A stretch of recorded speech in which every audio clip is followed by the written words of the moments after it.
Hello students. सो आज human health disease में अपन पढ़ने वाले हैं एड्स और कैंसर के बारे में, ठीक है। एंड कल की जो वीडियो रिलीज होगी वो लास्ट वीडियो होगी ह्यूमन हेल्थ एंड डिजीज की। So approximately within I think 4 hours के अंदर अपन ने एक एक लाइन एनसीईआरटी की समझ ली है। सो आप मेरे अगर लेक्चर्स फॉलो कर रहे हो बहुत टाइम से तो आप एक चीज़ बहुत कॉमनली देख रहे होगे कि मैं एक एक लाइन को भी नहीं छोड़ती हूँ। बहुत जो भी इंपॉर्टेंट लाइंस हैं साथ ही साथ बताती जाती हूँ कि कौन सी नीट में पूछी जा चुकी है, कौन सी पूछी जा सकती है। एंड एक एक चीज़ आपको समझाती जाती हूँ। सो इसी तरीके से आज का चैप्टर भी आगे कंटिन्यू रखते हैं। अगर मैं एड्स की बात करूँ सो एड्स का फुल फॉर्म होता है एक्वायर्ड इम्यूनो डेफिशिएंसी सिंड्रोम, ठीक है। अगर इसको नाम को ब्रेक करोगे सो बेसिकली जब आप नाम को ब्रेक करते हो तो सबसे पहले आता है एक्वायर्ड, मतलब जो लाइफ टाइम में एक्वायर की गई होगी, ठीक है। इम्यूनो, इम्यून सिस्टम से रिलेटेड, डेफिशिएंसी मतलब हमारे इम्यून सिस्टम की डेफिशिएंसी। अब जब सिंड्रोम वर्ड आ जाता है तो इसका मतलब होता है मेनी मेनी सिम्टम्स, ठीक है। एक साथ कई बीमारी के सिम्टम्स इसमें देखने मिलते हैं, ठीक है। तो इस बीमारी में, एड्स में, ऐसी ऐसी बीमारियां जो हम रोजमर्रा में ऐसे ही हटा देते हैं, चुटकियों में हटा देते हैं। हमारा इम्यून सिस्टम मतलब एकदम हाल वर्क करता है। जैसे कि अपन को पता, अपन स्टार्टिंग में जब अपन ने कल इम्यून सिस्टम के बारे में पढ़ा था तो बहुत इजीली अपन को पता चल गया था कि किस तरीके से हमारा इम्यून सिस्टम वर्क करता है। हम रोज़मर्रा में इतने सारे माइक्रोब्स को छूते हैं, टच करते हैं, हमारी बॉडी में वो माइक्रोब्स जाते हैं, फिर भी वो हमें इन्फेक्ट नहीं करते। बट इस केस में एड्स में ऐसा होता है कि छोटे से छोटे जो मतलब लीस्ट हार्मफुल वाले माइक्रोब्स भी होते हैं वो भी अपना फुल जो उनका सिम्टम्स रहते हैं वो दिखाते हैं, ठीक है। So this means deficiency of the immune system acquired during the life time of an individual indicating that it is not a congenital disease, ठीक है। एक्वायर्ड है मतलब बर्थ टाइम से प्रेजेंट नहीं है, इसका मतलब कंजेनाइटल डिजीज नहीं है। Syndrome means group of symptoms, ठीक है, बहुत सारे सिम्टम्स। अब यहाँ पे एक इम्पॉर्टेंट आ जाता है कि एड्स जो है वो पहली बार रिपोर्ट किया गया था 1981 में।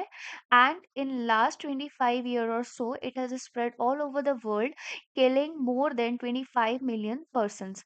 तो ऐसा माना जाता है कि जो एड्स है वो आपके चिंपांजी या गोरिल्ला से आए हैं, ठीक है, ह्यूमन में ट्रांसमिट हुए हैं, ठीक।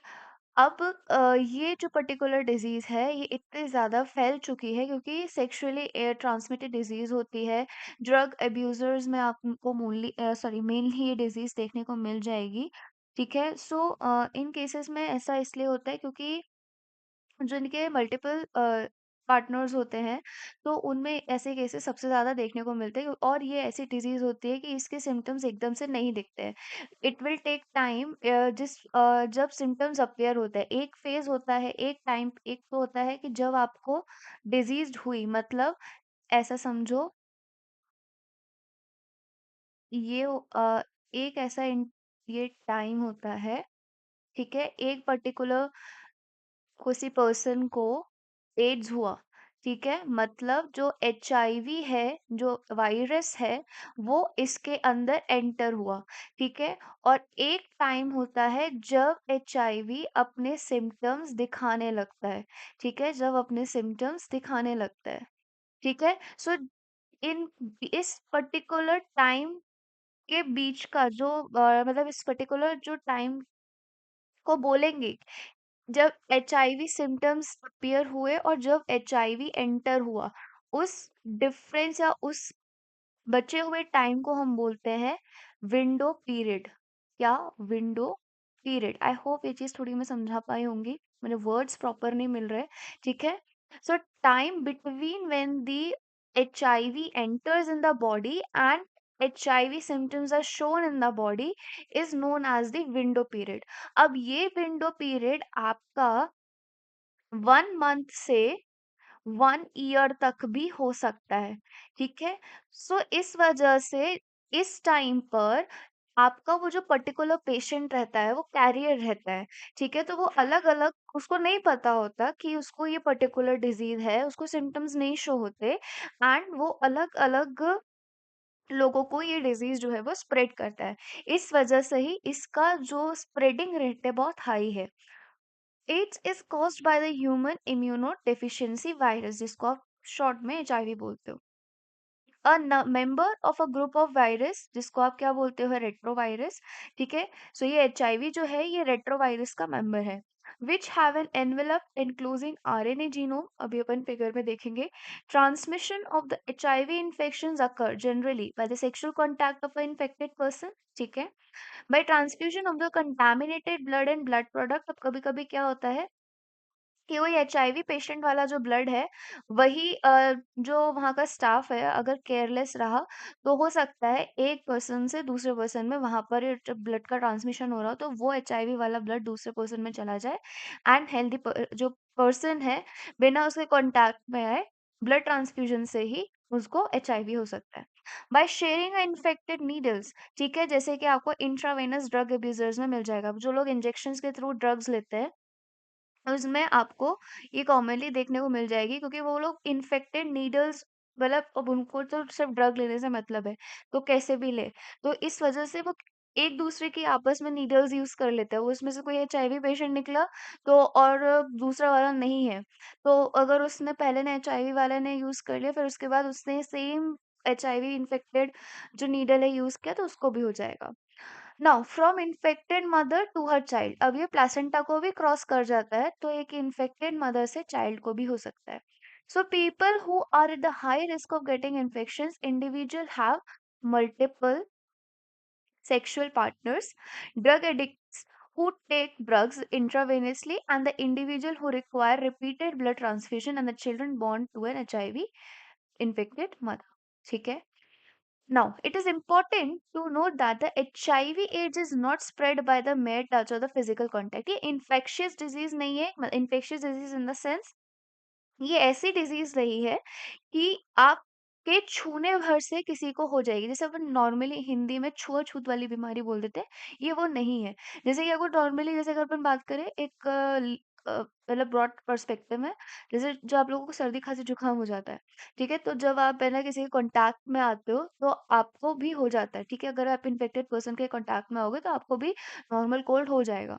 लेकिन एचआईवी ऐसा नहीं है, अनटिल एंड अनलेस आपको ये 4 सिचुएशन जो अपन ने अभी पीछे पढ़ी है, उनमें से कोई एक जो काम है वो परफॉर्म ना करो। ठीक है, now it spreads only through a body fluid, सिर्फ और सिर्फ बॉडी फ्लूइड के थ्रू ही आपके ये ट्रांसफर होगी। ठीक है, it hence imperative for the physical and the psychological well being that the HIV or the AIDS infected person are not isolated from the family and the society. ठीक है, now there is always a time lag between the, जिसके बारे में बात करी थी, तो इस टाइम लैग को ही विंडो पीरियड बोलते हैं। ठीक है, विंडो पीरियड बोलते हैं। ठीक, जिसमें जब ऑर्गेनिज्म में, जब पेशेंट में एचआईवी एंटर हुआ और जब पेशेंट में सिम्टम्स डेवलप हुए, तो उस दौरान का जो टाइम पीरियड होता है उसको अपन बोलते हैं window period. The infection and the appearance of the HIV AIDS in symptoms, this period may vary from few months to many years, usually 5 to 10 years, बहुत ज्यादा टाइम है डिजीज को स्प्रेड करने के लिए। अब यहाँ पे अगर आप रेट्रोवायरस की या एचआईवी की थोड़ी सी लाइफ साइकिल देखो, या किस तरीके से वो वर्क करता है, किस तरीके से वो अपने नंबर ऑफ सेल्स इंक्रीज करता है। सो ये रेट्रोवायरस है, इसके ऊपर वायरल प्रोटीन कोड्स प्रेजेंट होते हैं। ठीक है, अब एक इम्पॉर्टेंट बात ये होती है कि ये डबल स्ट्रैंडेड आरएनए नहीं होता, इसमें 2 strands ऑफ आरएनए प्रेजेंट होता है, 2 strands ऑफ आरएनए प्रेजेंट होता है, मतलब एक आरएनए का स्ट्रैंड ये, एक आरएनए का स्ट्रैंड ये एक अलग इंडिविजुअल आरएनए है, ये एक अलग इंडिविजुअल आरएनए, ये ध्यान रखना, ये बहुत कॉमनली आस्क्ड क्वेश्चन है। ठीक है, अब ये एंटर किया, ठीक है, अपने एनिमल सेल में, वहां पर इसने कन्वर्ट किया अपने आप को वायरल डीएनए में through a reverse transcriptase, RNA से डीएनए बना। ठीक है, रिवर्स ट्रांसक्रिप्टेज से अब ये जो वायरल डीएनए है ये होस्ट सेल के डीएनए के साथ इनकॉर्पोरेट हो जाएगा। अब इससे क्या हो जाएगा, अब ये जैसे ही ये इनकॉर्पोरेट हुआ होस्ट सेल के डीएनए के साथ, ये जो पूरी सेल है बन जाएगी फैक्ट्री ऑफ दी वायरस। ठीक है, बहुत सारे अब ये वायरल डीएनए प्रोड्यूस करेगी, जिसकी वजह से फर्दर ट्रांसक्रिप्शन प्रोसेस होगा एंड आरएनए फॉर्मेशन होगा, और आपका वायरस, बहुत सारे वायरसेस बनना चालू हो जाएंगे। ठीक है, एंड इसमें यूजुअली आप देखोगे टी लिम्फोसाइट्स जो होती हैं वो ज़्यादा अफेक्टेड होती है, ठीक है? सो जैसे-जैसे आपके ये वायरल आरएन जो ये टी लिम्फोसाइट्स हैं, जैसे-जैसे वायरल आरएनए का नंबर बढ़ता जाता है, वैसे-वैसे टी लिम्फोसाइट्स का जो नंबर है, वो डिक्रीज़ हो जाता है एंड ये सबसे बड़ा साइन होता है कि पर्सन को एचआईवी हो सकता है। ठीक है, so after getting into the body of the person the virus enters into the macrophage. कहाँ एंटर करेगा? मैक्रोफेज में, where RNA genome of the virus replicate to form a viral DNA with the help of a enzyme reverse transcriptase। तो ये याद रखना है कि जब आरएनए से डीएनए का फॉर्मेशन होगा तो उस प्रोसेस को बोलते हैं क्या? इस वेट अ सेकेंड। डीएनए का फॉर्मेशन होगा तो उस प्रोसेस को क्या बोलते हैं? Reverse transcriptase. ठीक है, reverse transcriptase. The viral DNA gets incorporated into the host cells DNA and direct the infected cell to produce a virus particle. अब वायरल डीएनए क्या है? ये आपका होस्ट सेल में इनकॉर्पोरेट हो जाएगा, जैसे मैंने पिछला दिखाया। हाँ, ठीक है, एंड ये जो आपके इन्फेक्टेड सेल है अब उसको चलाएगा, ठीक है? जो आपका वायरल डीएनए है वो इन्फेक्टेड सेल जो है एनिमल की, जो होस्ट सेल की जो फैक्ट्री है डीएनए बनाने की, उसको गाइड करेगा, ठीक है? और बहुत सारे वायरस पार्टिकल प्रोड्यूस करेगा। Now the macrophages continue to produce virus and in this way they act like a HIV factory. तो ये क्वेश्चन पूछा जाता है कि एचआईवी फैक्ट्री किसे बोलते हैं? ठीक है, सो एचआईवी फैक्ट्री बोली जाती है मैक्रोफेज को एंड सबसे पहले इसी में ही आपके जो वायरस है, जो रेट्रोवायरस सेल है, वो यहाँ इसी में ही इस सेल में एंटर करते हैं। Now simultaneously HIV enters into the helper T cells and replicates and produce progeny virus. अब जैसे ही मैक्रोफेज से वायरस पार्टिकल बाहर निकले, बहुत सारे वायरस पार्टिकल बाहर निकले, अब ये जो वायरस पार्टिकल हैं ये चले जाएंगे हेल्पर टी लिम्फोसाइट में, ठीक है? वहां जाके भी वो क्या करेंगे? हेल्पर टी लिम्फोसाइट में बहुत सारे और वायरल पार्टिकल बनेंगे और रप्चर करके ये बाहर निकल जाएंगे, ठीक है? इसी तरीके से ये प्रोसेस जो है वो चलती रहेगी। तो इससे क्या होगा? रप्चर की वजह से वो जो टी लिम्फोसाइट है वो डैमेज हो जाएगी, खत्म हो जाएगी एंड ऐसे ही करते करते बहुत सारी टी लिम्फोसाइट्स का जो नंबर है वो डिक्रीज हो जाएगा। The progeny virus released in the blood attacked other helper T cell lymphocyte. This is repeated, leading to a progressive decrease in the number of a helper T lymphocyte in the body of the infected person. During this period, the person suffered from bouts of fever, diarrhea and weight loss. So basically इस particular period में क्या होगा? बहुत time से उसे हल्की सी हमेशा fever रहेगा, ठीक है? फिर उसके बाद उसका पेट खराब हो सकता है और उसको अपना जो वेट है उसमें लॉस भी देखने को मिल सकता है। Now, due to decrease in the number of the helper T lymphocyte, the person starts suffering from infections that could have been otherwise overcome, such as those due to bacteria, especially mycobacterium, viruses, fungi, and even parasites like toxoplasm. The patient becomes so immunodeficient that he or she is unable to protect him or herself against these infection। ठीक है, तो इतने ज़्यादा जो immune system है वो इतना ज़्यादा वीक हो जाता है कि आपके जो छोटे छोटे जो बैक्टीरियाज है, फंगाइज हैं, वो भी आपके सफर करते हैं। माइकोबैक्टीरियम, वायरसेस, फंगाई जो कभी असर नहीं करते थे बॉडी पे, अब वो भी असर करते हैं। A widely used diagnostic test for AIDS is enzyme linked immunosorbate assay। So हम किससे डायग्नोस कर सकते हैं एड्स है? So it is ELISA, enzyme linked immunosorbent assay। Treatment of the AIDS with antiretroviral drug is only partially effective. They can prolong their life of the patient but cannot prevent the death। So basically इस particular disease में आप death prevent नहीं कर सकते। Cancer एक ऐसी चीज है कि अगर आपको जल्दी पता चल गया तो आप एक तरीके से उसको बचा सकते हो, बट एक्चुअल में क्या होता है एड्स में कि इम्यून सिस्टम इतना ज्यादा खराब हो जाता है कि छोटी से छोटी डिजीज आपको इन्फेक्ट करेगी, बार बार इन्फेक्ट करेगी, एंड उसकी वजह से आपको आपकी हेल्थ ऑलरेडी बहुत ज्यादा डाउन हो जाएगी। तो जो डेथ है आप वो तो प्रिवेंट नहीं कर सकते, बट एंटी रेट्रोवायरल देके आप उस पर्सन की लाइफ जो है उसको लंबा कर सकते हो, बस, और वो भी ज्यादा नहीं, कुछ सालों तक। So prevention is, as AIDS has no cure, prevention is the best option. AIDS के पास कोई क्योर नहीं है, प्रिवेंशन ही आप उससे बचा सकते हो।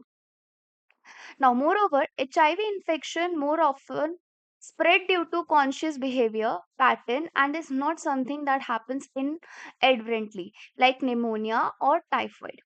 Of course, infection of the blood transfusion patients, newborns, etc., may take place due to poor monitoring. Now, the only excuse may be ignorance, and it has been rightly said, don't die of ignorance.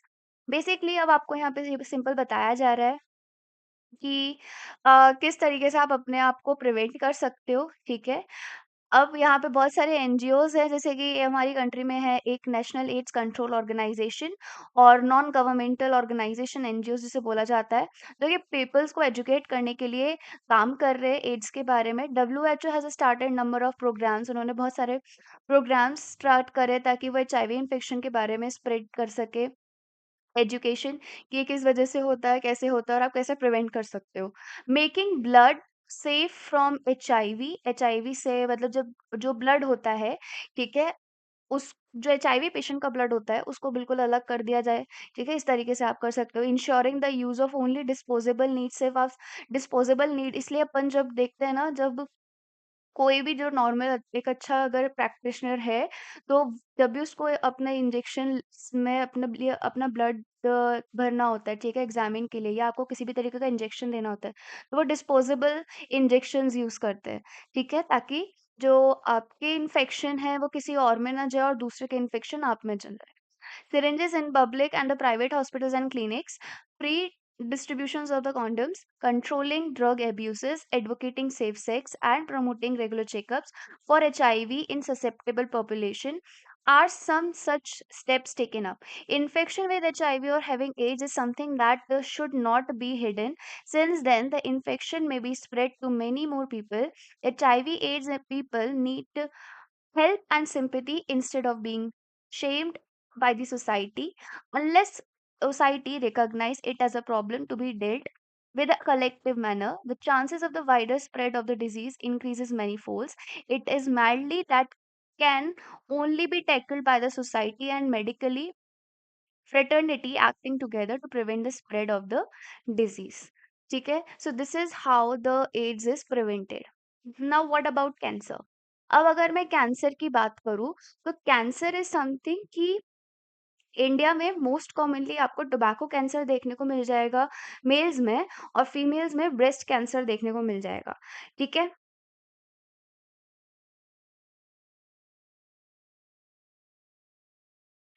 सो अगर मैं बात करूँ cancer की, तो cancer is nothing कि जब बहुत सारे सेल डिवाइड हो जाए, मतलब एक सेल मल्टीपल बहुत सारे उसमें सेल्स में डिवाइड हो रहा है, अनकंडीशनल ग्रोथ हो रही है किसी भी सेल की, so this is known as this cancer.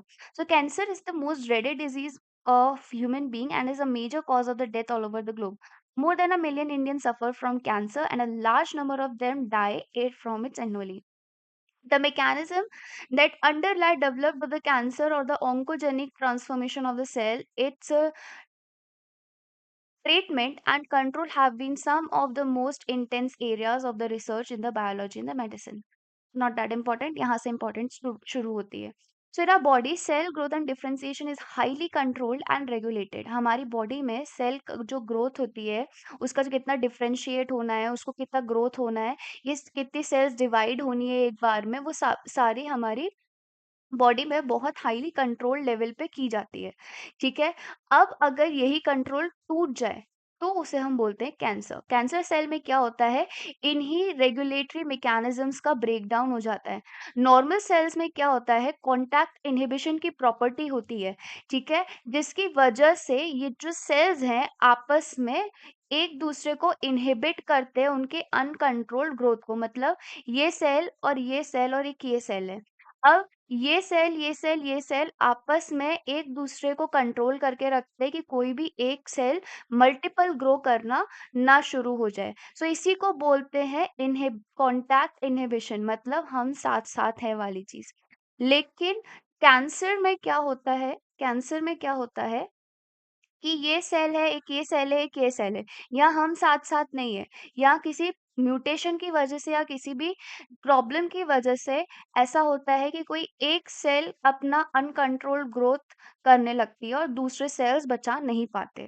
ठीक है? तो यहाँ पे कॉन्टैक्ट इन्हिबिशन जो है वो लॉस हो जाती है। तो cancer cells appear to have lost this property.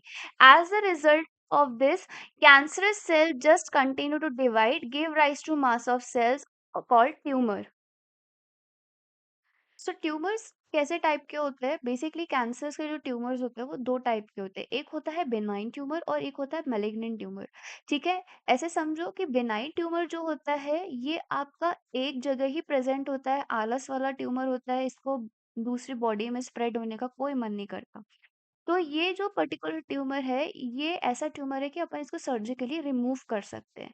लेकिन अगर मैलिग्नेंट ट्यूमर की बात करें तो ये सबसे ज़्यादा डेंजरस ट्यूमर है, बिकॉज़ ये पूरी बॉडी में स्प्रेड होता है एंड इसकी कोई एक लोकेलिटी, एक लोकेशन नहीं होती जहाँ से अपन को सर्जिकली रिमूव करा जा सके।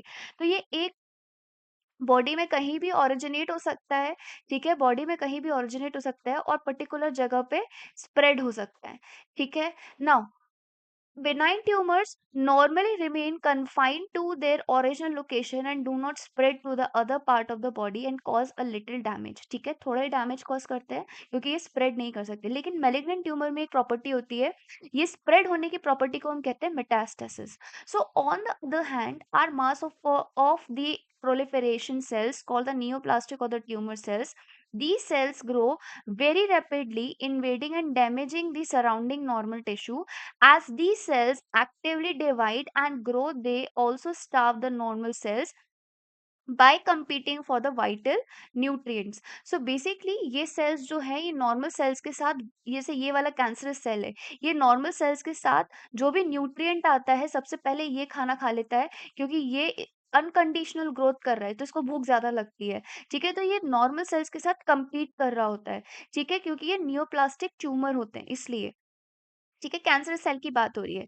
Now cells loved from such tumour reach distant sites through the body and where they get lodged in the body and they start a new tumour there.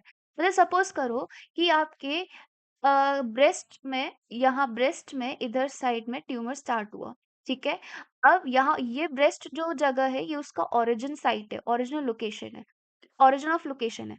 ठीक है? अब यहाँ से वो स्प्रेड होके आपके स्टमक एरिया में आ गया। ठीक है? So this property of moving from its original location to another part of the body is known as the metastasis, और वहां जाके वो नया ट्यूमर स्टार्ट कर देगा। So it is the most danger और fear property of the malignant tumour.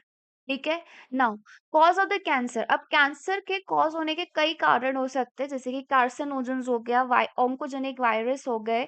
ठीक है? मोस्ट कॉमनली अगर देखा जाए तो सब जगह म्यूटेशन जो है वो सबसे ज्यादा कॉमन एक तरीके से फैक्टर है जो रिस्पॉन्सिबल रहता है कैंसर के लिए। So transformation of the normal cells into a cancerous और the neuroplastic cell may be induced by physical और the chemical biological agents. These agents are called carcinogens. इनको आप क्या बोलोगे? कार्सिनोजेंस। सो ये कार्सिनोजेंस कौन होते हैं? कार्सिनोजेंस वो होते हैं जो कैंसर को कॉज करते हैं। जो कौन कौन से हो सकते हैं? It could be a physical, it could be chemical, it could be a biological agents. ठीक है? अब आयनाइजिंग रेडिएशंस जैसे कि एक्सरे हो गया, गामा रेज हो गया, नॉन आयनाइजिंग रेडिएशन जैसे कि यूवी हो गया, वो क्या करते हैं? ये डीएनए को डैमेज करते हैं, बेसिकली म्यूटेशन करेंगे एंड इसकी वजह से न्यूप्लास्टिक ट्रांसफॉर्मेशन होगा। The chemical carcinogen present in tobacco smoke have been identified as a major cause of the lung cancer. ठीक है? जो सिगरेट पीते हैं, जो स्मोक करते हैं, उनकी वजह से लंग कैंसर होने के चांसेस बहुत ज्यादा हो जाते हैं। Now cancer causing viruses called the oncogenic virus. ठीक है? अब कैंसर कॉजिंग वायरसेस भी होते हैं जिनको आप क्या बोलते हो? Oncogenic virus. अब यहाँ पे जो आपको याद करना है वो ये याद करना है कि एक्स-रेज़ कैसी है, आयनाइजिंग रेडिएशंस हैं, और यूवी रेज़ कैसी होती है, नॉन आयनाइजिंग रेडिएशन होती है, ठीक है?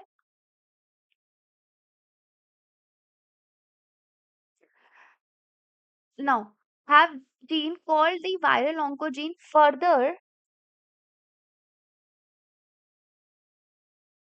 furthermore, several genes called cellular oncogene or proto-oncogene have been identified in the normal cells, which, when activated under certain conditions, could lead to a oncogenic transformation of the cells.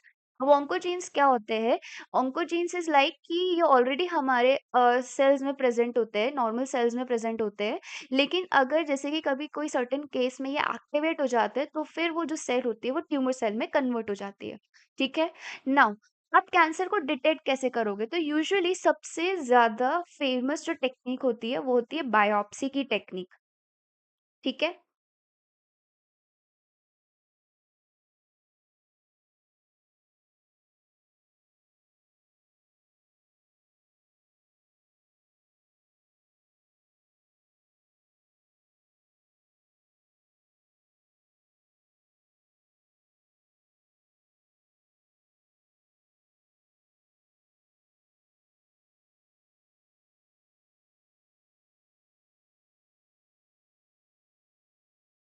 Early detection of the cancer is essential as it allows the disease to be treated successfully in many cases. ठीक है? अगर अपन किसी भी disease का early detection कर लेते हैं तो सबसे बेस्ट रहता है, क्योंकि अर्ली डिटेक्शन में आप इजीली जो डिजीज़ है उसको क्योर कर सकते हो, और अगर जैसे कैंसर जैसी डिजीज़ है, अगर वो अर्ली स्टेज में ही डिटेक्ट हो जाए, तो इससे अच्छी बात कुछ भी नहीं हो सकती। So cancer detection is based on the biopsy and histopathological studies of tissue and the blood and bone marrow test for increase cell count in the case of the leukaemias. So basically biopsy में क्या होता है, जैसे कि अगर किसी जगह पे हमें लग रहा है कि उधर ट्यूमर है, तो हम क्या करेंगे, उस पर्टिकुलर एरिया से छोटा-सा टिश्यू का टुकड़ा निकालेंगे और उसको अंडर इन्वेस्टिगेशन के लिए भेज देंगे।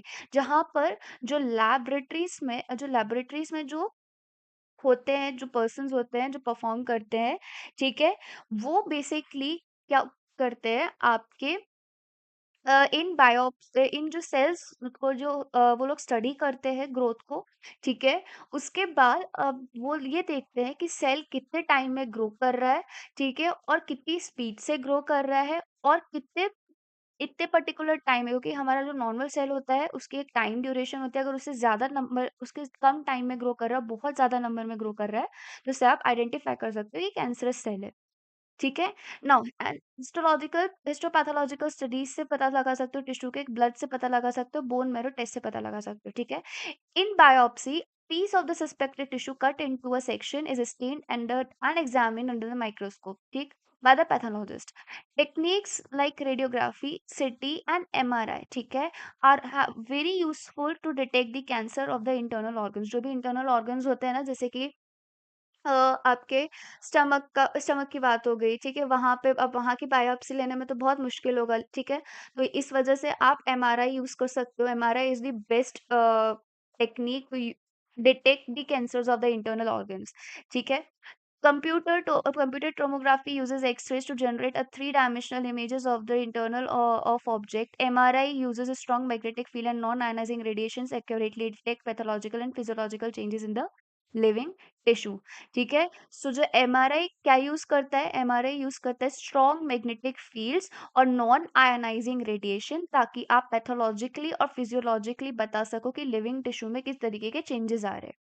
Antibodies against cancer-specific antigens are also used in the detection of the certain cancers. Antibodies भी आप यूज कर सकते हो कुछ टाइप के कैंसर्स में आइडेंटिफाई करने के लिए कि कैंसर्स है कि नहीं।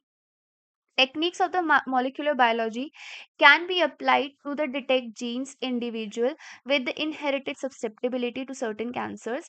Infections of the such genes which predispose an individual to certain cancer may be very helpful in prevention of the cancer.